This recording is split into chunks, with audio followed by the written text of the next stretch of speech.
Gracias, estamos de semana aniversaria. Exacto. Gracias, José Luis Mendoza. Muy buenos días a todos mis compañeros, amigos y hermanos por decisión de esta extraordinaria mesa de trabajo, mesa de debate que orienta e informa a la sociedad dominicana. Muy buenos días, don Bienvenido Rodríguez Durán, nuestro capitán de empresa. Doña Isabel Rodríguez, Bienvenido Rodríguez León. Y por supuesto, un abrazo bastante efusivo a don Álvaro Albelo, quien el día de ayer fue reconocido por la Cámara de Diputados.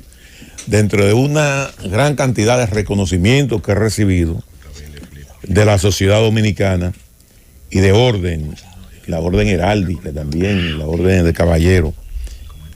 Pero además de eso, creo que el mayor reconocimiento de don Álvaro es el reconocimiento del pueblo dominicano a su aporte a la ciencia, a la cultura, a la historia. Y es uno, para mí, el mejor conocedor, por ejemplo, de lo que es la historia de la Segunda Guerra Mundial, porque se encargó de especializar todo eso. Y así que quería compartir ese comentario, que ayer no tuve la oportunidad de hacerlo. Nos sentimos representados tanto en don Bienvenido, en Rosendo, en José Luis, en cada uno de los compañeros que en el día de ayer tuvieron el privilegio de tomar la palabra y hablaron a nombre de nosotros. Pero quería destacar eso. Miren, quiero expresar toda mi solidaridad, y sé que es doloroso cuando un amigo se va. Domingo Jiménez. Domingo lo conocí hace más de 35, 40 años. Y es una persona, fue un dirigente sindical, logró hacerse crossover, se formó políticamente. Creo que uno de los políticos más inteligentes que tenía el Partido de la Liberación Dominicana y que tuvo la fuerza del pueblo. Usted nunca vio a Domingo Jiménez en niveles de contradicción, ni en descalificaciones de carácter, ni de tipos personales. Hizo grandes aportes en términos políticos, en términos ideológicos. Irse de un partido como el de la Liberación Dominicana a formar un proyecto político, y sé que parte de la base programática e ideológica de la Fuerza del Pueblo, él jugó un rol importantísimo en ese proceso de formación de ese partido. Se le detectó un cáncer que lo sorprendió. Estuve hablando con Omar Liriano, y decía que en una ocasión iban a hacer un trabajo y él le dijo, no, yo tengo que hacerme un chequeo médico. Y a la noche llama a Omar y le dice, Omar, estoy afectado de un cáncer, y cuando se hace el análisis, el médico le dan 6 meses de vida, porque era un cáncer del páncreas que bastante invasivo.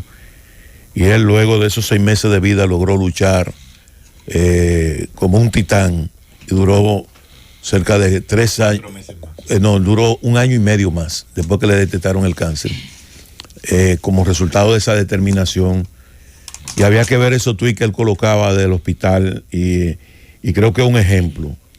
También quiero unirme al dolor que embarga la pérdida del ministro Limber Cruz, que en el día de ayer perdió su madre, y quiero expresar toda mi solidaridad con el ministro de Agricultura, Limber Cruz. Y ya que usted está también solidarizándose, ¿verdad?, con los familiares de esos importantes ciudadanos dominicanos fallecidos, el caso de Domingo Jiménez, yo también quiero enviar desde aquí nuestras condolencias a su hijo Ernesto y a toda su familia, a toda su familia, por esa irreparable pérdida. También al ministro de Agricultura, Limber Cruz, y también a la familia de el compañero Danilo Morrobel.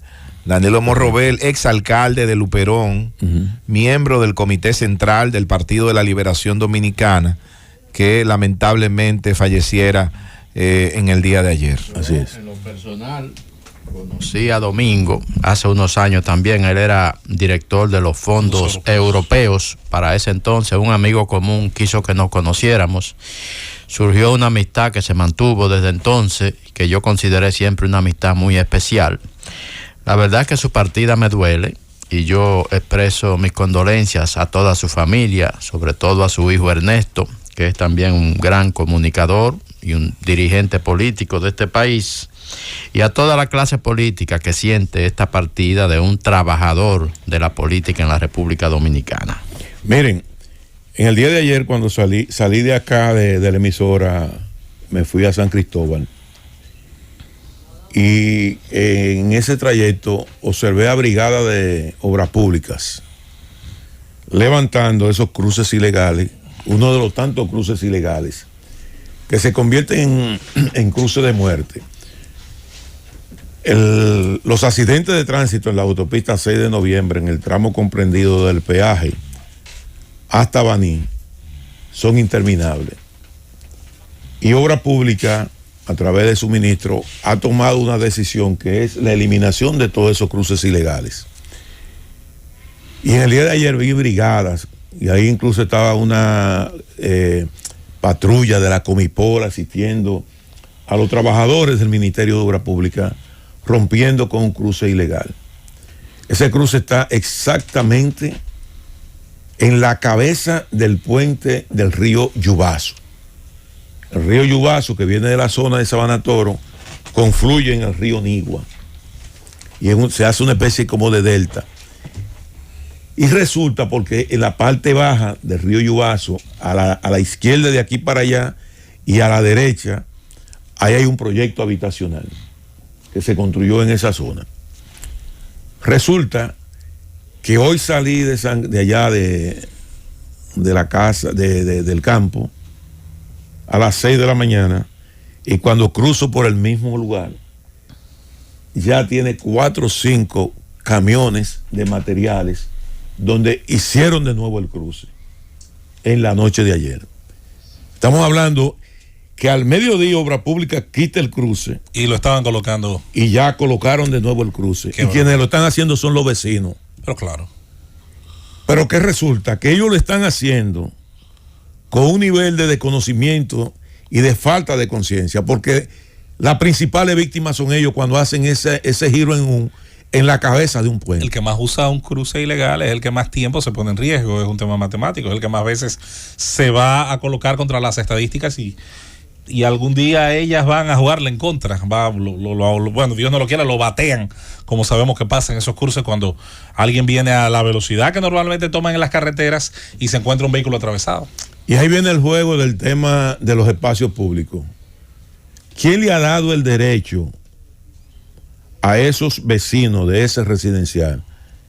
¿Cómo se arrogan ellos el derecho de utilizar una vía pública en función de un beneficio común cuando usted tiene un retorno a pocos metros de allá? Donde usted tiene un retorno y hay un retorno establecido ahí. Entonces, ¿cuál es la consecuencia de ese tipo de cosas?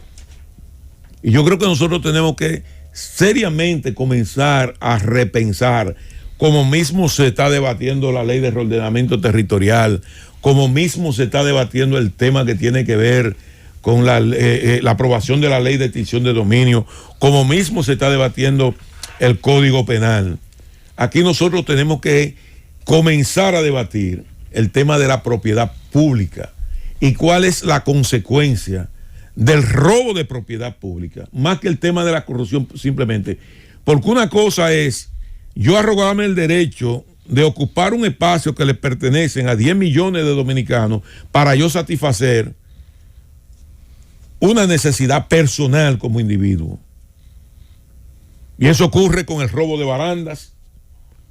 Cuando un individuo se roba una baranda, que es un separador de vías, que lo que está haciendo esa baranda es evitando que un vehículo cuando colisione pase a la otra vía y pueda ocasionar un accidente mucho mayor, más catastrófico y evitar muertes. Y usted se está robando esa baranda, usted le está robando esa baranda a 8, 10 millones de dominicanos, más los millones de turistas que nos visitan. Eso es corrupción. Eso es corrupción. El robo, la destrucción a la propiedad pública. Hay un caso emblemático en Estados Unidos. Un caso emblemático en los Estados Unidos. Un señor, en medio de una ira, destruye un baño público. Un baño público destruye. Óyeme esto, Rosendo. Y cuando lo llevan al tribunal, ni le dieron fianza. Y cuando se va a un juicio de fondo porque no se declaró culpable, tiene que pagar todos los daños. No, le metieron 10 años de prisión. Y tiene que pagar por la reparación. Más el pago de la reparación. Claro. Porque cuando usted está rompiendo ese baño, le está rompiendo un baño a 360 millones de norteamericanos. Cuando usted hace así y le roba un peso a este país, usted le está robando un peso a 12 millones de dominicanos.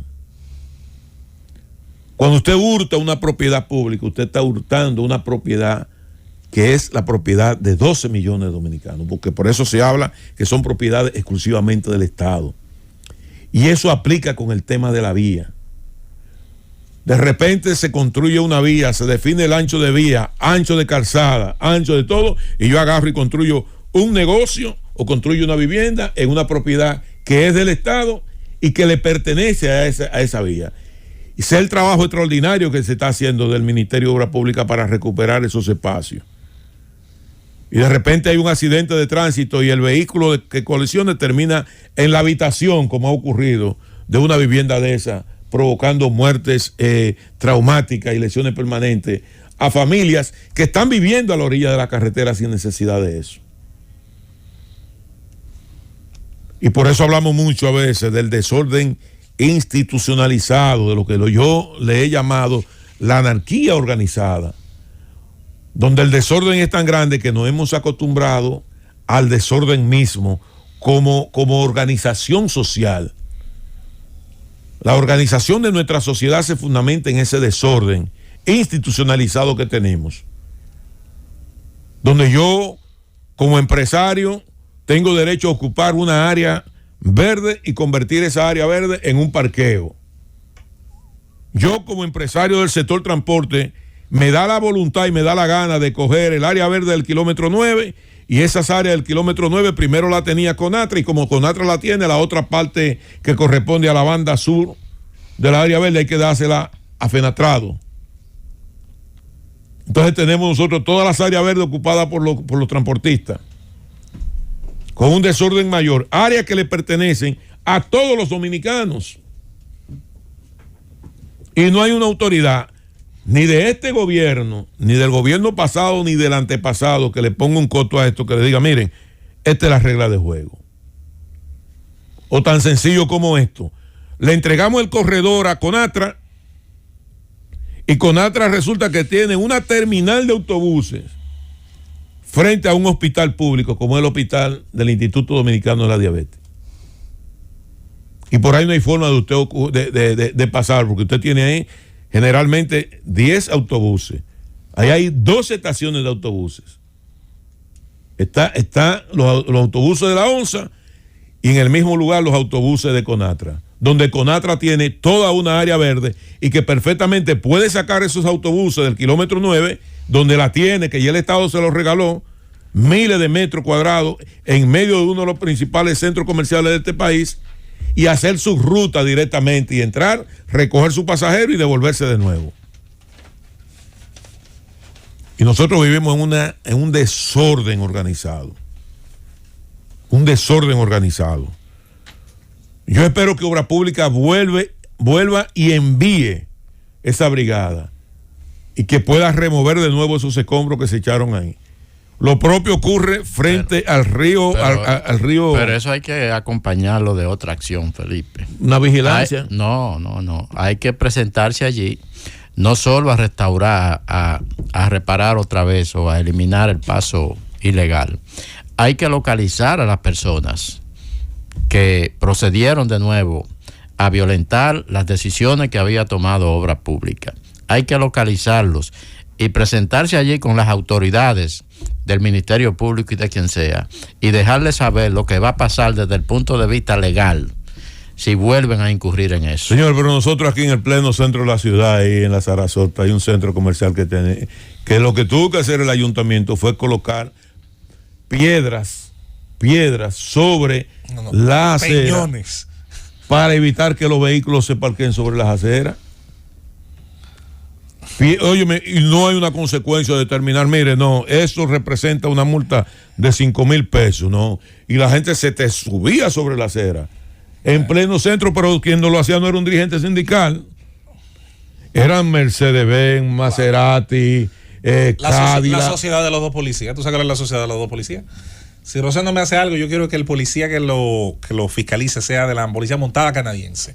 Probo, honesto, insobornable, capaz, conocedor de la ley, un tipo de 6 pies que no entre en esa. Ahora, si Rosendo tiene algo contra mí, yo quiero que sea el policía que me da un chance, que me deja llamar a fulano. Lo que yo... pero hay un policía que le ponga una multa a un Maserati. Lo que yo no entiendo por qué cada vez que ustedes van a coger uno, para poner un ejemplo, me cogen a mí. Miren, es un tema.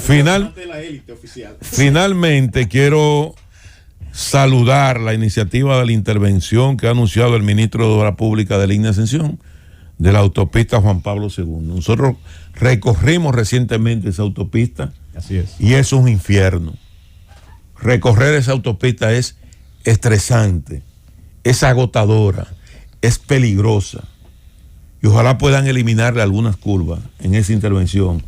Y ojalá puedan facilitar el Ministerio de Obras Públicas un tránsito más seguro en una autopista donde hay curvas donde no tiene ni siquiera todavía el peralte. Así que saludamos la iniciativa del ministro de Obras Públicas de intervenir la autopista Juan Pablo II. Y ministro, envíe de nuevo su brigada ahí al río Yubazo y monten una vigilancia especial para que los que violan y continúan violando esas disposiciones puedan ser sometidos a la justicia. Llévatelo, Cundo.